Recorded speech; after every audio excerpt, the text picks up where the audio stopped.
right, new tonight with the thawing of diplomatic relations between Cuba and the U.S., things may be heating up in the love connection department. But as NBC6's Laura Rodriguez tells us, anyone looking for their soulmate on the island may want to call the love detective. She joins us live now to explain. What is that all about, Laura? Well, Jackie and Jawan, doing business in Cuba is a controversial topic in South Florida. Some feel most of that money will only fuel the communist regime, while others believe it'll create jobs for the Cuban people. But this man you're about to hear from says, politics aside, the service he provides just keeps people honest. It's no secret Cuba's been a forbidden fruit for many Americans. Tight restrictions remain, but rum and cigars can now legally make their way into the U.S. in small quantities. Investors also have their eyes on endless business opportunities, and one South Florida man already took a bite out of an untapped market. Private investigation.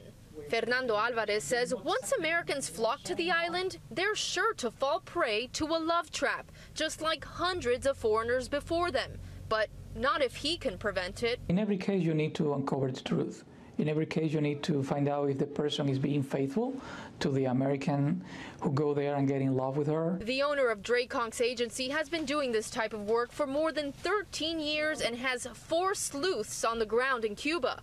Alvarez will take on all sorts of investigations. However, his most requested assignments on the island are all about infidelity. It's difficult, the life in Cuba, for many Cubans, specifically the young people.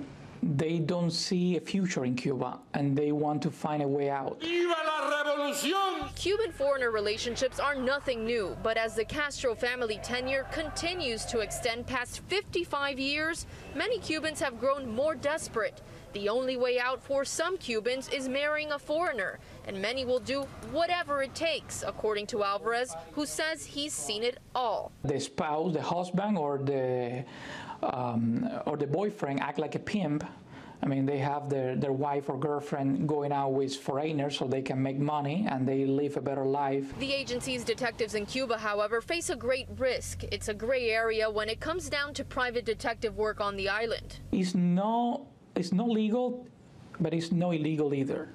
I mean, it's maybe not authorized yet. I believe at some point it will be. And as Washington and Havana seek to normalize ties, the love detective expects to have his eye on more than just romance. Alvarez believes Americans who want to invest in Cuba will eventually hire a private investigator to get the full scoop before cashing out. They will need to verify that everything is doing right, that all the business is protected. So they will need private investigator the same way they need it here in America. And not all of the agency's investigations end up in fraud. Alvarez says he's also uncovered many true love stories. He tells me the majority of his clients right now are Canadian, but he expects more Americans will soon be requesting his services.